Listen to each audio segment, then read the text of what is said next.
Eles viviam perto do Igarapé Timbira, mas a área foi ocupada por colonos. Os brancos chegaram desmatando a região. Os índios não tinham mais como explorar o babaçu. Estavam morrendo de gripe e desnutrição. A FUNAI decidiu transferi-los para a reserva. Por falta de assistência médica, durante a mudança, 7 índios morreram de gripe. O grupo chegou na reserva em 1980. Nesse mesmo ano, a FUNAI criou o posto Auá. O canto de Miraquejá é triste. Para ela, a música é a única lembrança do passado. É a própria memória do seu povo.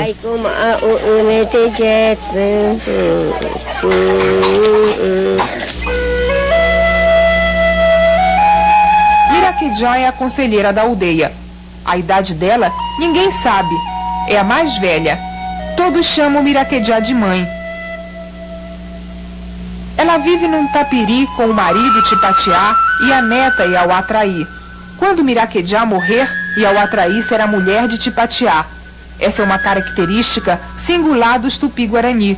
As índias casam ainda meninas. Dormem com o marido, mas só iniciam a vida sexual depois da primeira menstruação, quando são consideradas adultas.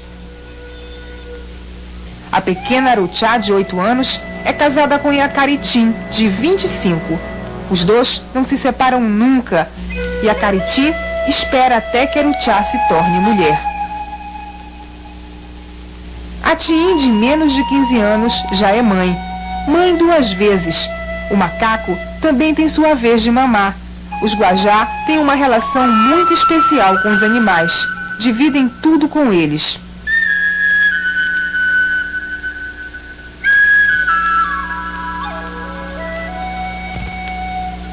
As índias costumam esconder a gravidez do enfermeiro da FUNAI. Quase nunca ele é chamado para ajudar num parto. O trabalho é todo feito por Miraquejá, parteira da aldeia. Este bebê nasceu há 2 dias. Miraquejá, menina, o errei. Miraque, para. Rapi, o errei. Rapi. Ela disse que ela ajuda ela a fazer força, aí empurra a barriga dela. Vamos na rua. E vamos na rua. Ela corta com o marajá. Ela corta. É uma planta, uma palmeira, que tem uma casca que é cortante. Aí corta o umbigo e vira. Amarrar. Umbigo e vira. Tecuíbe. Tucu. É tucu. Amarra com tucu. Tamatamante. Aqui. Amarra com tucu, aí vira amarrar com tucu, umbigo, aí é medicinal. A convivência com os brancos prejudica a saúde dos índios. As doenças que mais preocupam a FUNAI são a gripe e a malária. Os Guajá recebem um tratamento médico especial. Se não tiver um cuidado, não tiver um tratamento, se a gente não tiver em cima mesmo, ir atrás deles, sabe? A gente evita que eles venham atrás, entendeu? Evita que ele venha atrás de medicamento, atrás de recursos, então sempre tem que estar acompanhando. Os 5 grupos que formam essas aldeias vivem em harmonia. São independentes, mas por tradição dividem a caça e a pesca.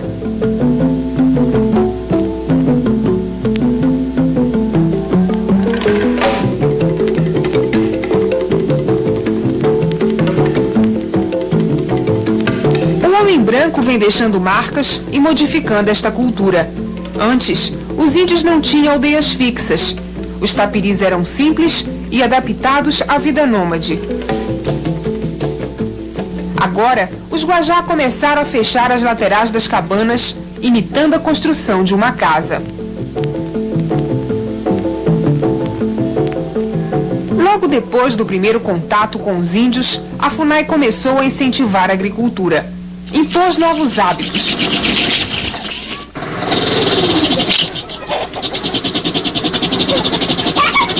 Os Guajá nunca foram agricultores. A ideia era manter o índio perto do posto para protegê-lo. Alguns resistiram, outros aceitaram.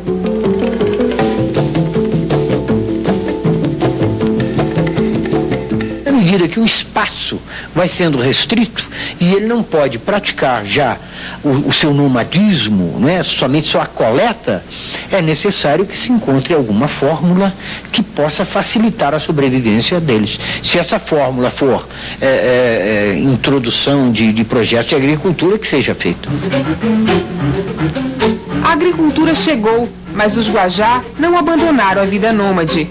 Hoje, os grupos contactados pela FUNAI passam a metade do ano nas aldeias fixas e a outra metade vivendo na floresta. Eles só cultivam a terra perto dos postos da FUNAI. Quando estão vivendo na mata, não abrem clareiras, só caçam ou coletam para comer. Preservar a natureza não é discurso ecológico, é uma questão de sobrevivência. Como são essencialmente coletores e caçadores, os Guajá têm uma incrível resistência para caminhar na mata. Há 4 anos, o Brasil todo conheceu a história deste índio, o Carapiru. Em 1978, a aldeia dele foi invadida por brancos, mas Carapiru conseguiu fugir. Durante 10 anos, ele caminhou na mata sozinho, indo do Maranhão até a Bahia. Não se sabe exatamente quantos quilômetros de mata Carapiru percorreu. Só de rodovia são mais de 2.500 quilômetros daqui do Maranhão até a Bahia. Carapiru foi encontrado flechando um cavalo numa estrada da Bahia. Agora, vive bem com os outros índios. Não gosta de contar como sobreviveu 10 anos sozinho na floresta.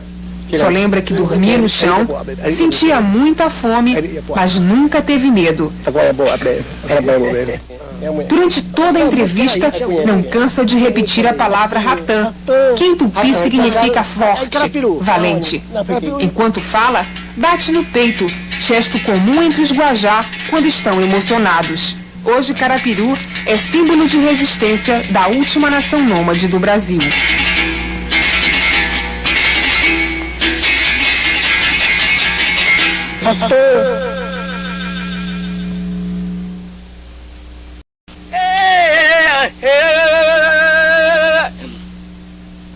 A invasão das áreas indígenas e a demarcação da reserva Auá, a luta dos Guajá pela conquista do seu território. Estamos viajando pelo rio Pindaré. A estrada de ferro Carajás passa a 200 metros daqui. Essas terras que ficam em frente à reserva são ocupadas por pequenos colonos.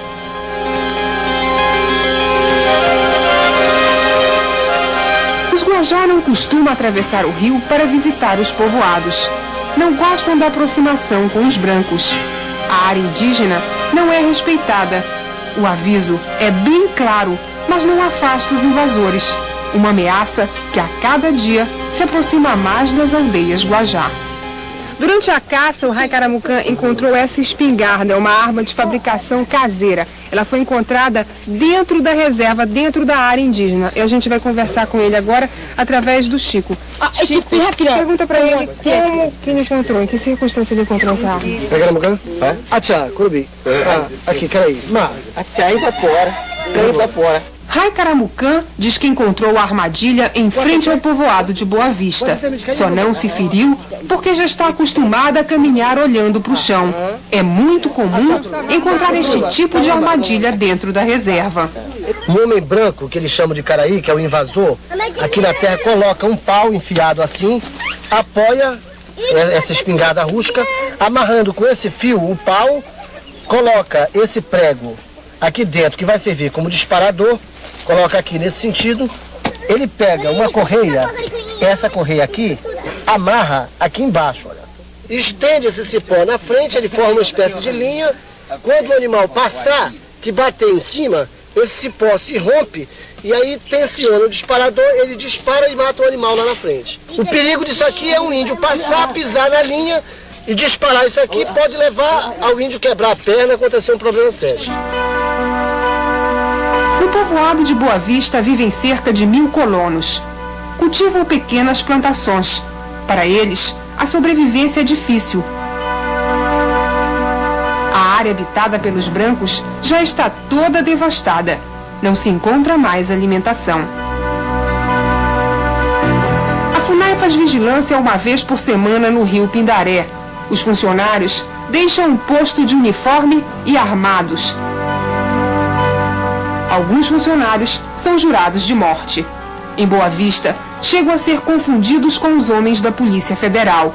O conflito entre brancos e índios já deixou mortos e feridos. Em setembro do ano passado, um homem branco foi morto por um índio dentro da área indígena Caru.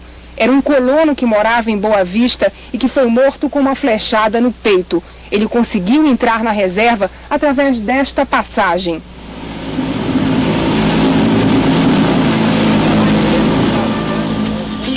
Dois meses depois da morte do colono, o chefe do posto Auá, Francisco Potiguara, sofreu um atentado. Por pouco, não foi atingido por uma bala. O clima ficou ainda mais tenso. Em Boa Vista, ninguém gosta de falar sobre a ação da FUNAI ou dos índios Guajá, mas dá para sentir que novos conflitos podem surgir por aqui a qualquer momento. Se eu precisar de entrar para matar uma caça, eu entro. Se eu precisar de uma madeira, eu vou. No caso que é aquilo que a gente tem precisão e tem, a gente faz. Mas só que não precisa ainda, né? Esses índios vivem fugindo da presença do homem branco. Um dia, todas essas terras na divisa do Maranhão com o Pará foram dos índios Guajá. Eram mais de 600. Hoje, seriam menos de 300. 10 grupos com 145 índios já foram contactados. A FUNAI calcula que ainda existam mais de 100 Guajá vivendo isolados dentro e fora das reservas. Por onde passam, deixam apenas vestígios. O primeiro posto indígena para atender os Guajá foi criado na década de 70. A antropóloga Valéria Parisi encontrou um grupo de 35 índios. Eles estavam doentes e foram levados para a reserva Alto Turiaçu, onde foi fundado o posto indígena Guajá. Hoje, os Guajá contactados pela FUNAI vivem em 4 áreas indígenas. As reservas Caru, Araribóia e Alto Turiaçu estão demarcadas em nome das nações Tembé, Urubu-Caapó e Guajajara. A reserva Uá é a única terra exclusiva para os Guajá, mas ainda não foi demarcada. Há 10 anos a FUNAI vem discutindo a criação da reserva Uá. Em 85, foi proposta a demarcação de uma área de 232 mil hectares. Seria o espaço mínimo para a sobrevivência dos Guajá. 3 anos depois, uma portaria interministerial interditou uma área de pouco mais de 147 mil hectares. Ficou de fora da área indígena parte da reserva florestal do Gurupi, onde há registro da existência de vários grupos Guajá. Ainda em 88, a FUNAI reduziu a área Uá para 65.700 hectares. O Ministério Público chegou a impetrar mandado de segurança questionando a redução da reserva. A redução da reserva Uá beneficiou várias empresas, entre elas a Agroturiaçu, que fazia parte da primeira proposta da área. A Agroturiaçu explora a pecuária e a indústria madeireira. É formada por 6 fazendas e ocupa uma área de 40 mil hectares. Agora a serraria está parada porque estamos no inverno e chove muito aqui na região. Mas no verão saem daqui, em média, 500 metros cúbicos de madeira por mês. A empresa só trabalha com madeira nobre, como maçaranduba, ipê, cedro e jatobá. Juriti é o único posto indígena dentro da reserva Uá. 19 Guajá vivem perto do posto. Ninguém sabe calcular quantos índios isolados ainda vivem dentro da reserva. A região é de conflito entre índios, poceiros e madeireiros. O nosso maior problema é que a área de perambulação dos Guajá encontra-se fortemente invadida. É uma área de um conflito muito sério entre poceiros, os servidores da FUNAI e, por sua vez, os índios. Somente no ano passado nós realizamos 3 missões junto com a Polícia Federal, com o IBAMA e com a Procuradoria-Geral da Justiça do Maranhão, sem termos sucesso no sentido de desinterditar a área. Os limites da reserva Uá ainda não estão definidos. Atualmente, existe uma área de 84.450 hectares interditada para os índios Guajá. Mas a própria FUNAI reconhece que é um espaço pequeno para os Guajá, que são caçadores e coletores. Por isso, desde 91, Um grupo de trabalho da FUNAI está estudando os novos limites da reserva. O grupo já apresentou uma proposta de 118 mil hectares. Mas quando essa área será demarcada, isso ninguém sabe dizer. A demarcação depende de uma decisão política e pode durar anos. É exatamente esse fator político um dos fatores de maior entrave. Não é? Como é que você leva a sociedade nacional a entender e compreender de que aquele espaço deve ser reservado, protegido, e dentro da cabeça de cada um daquela região que chega ali e ocupa, normalmente vindo de situações difíceis, não tem nem como sobreviver, não é? De como é que eles entendam a situação do Guajá. A demarcação da área UA está estimada em $200 mil. A companhia Vale do Rio Doce promete liberar o dinheiro. Seria o saldo de um convênio assinado entre a Vale e a FUNAI na época da construção da ferrovia. O Banco Mundial, que financiou o programa Grande Carajás, exigiu que a Vale garantisse a demarcação das terras dos índios prejudicados com a ferrovia. Hoje a Vale pretende destinar $270 mil para os índios Guajá. Esses recursos serão alocados aproximadamente $200 mil na demarcação da área.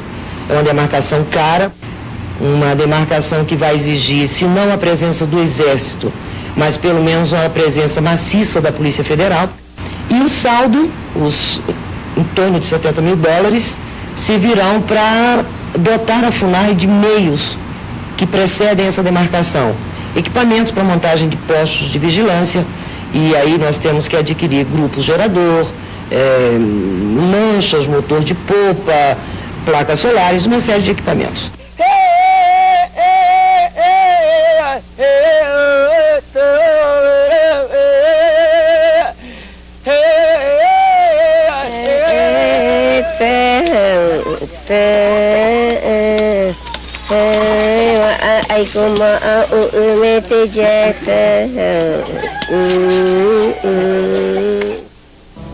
O canto é triste como a própria história desse povo. Os Guajá sofrem com a presença dos brancos. Mudam os hábitos, perdem o território. A última nação nômade do Brasil vai resistindo à extinção. O difícil é saber até quando.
Sexta-feira, 19 de março de 1993.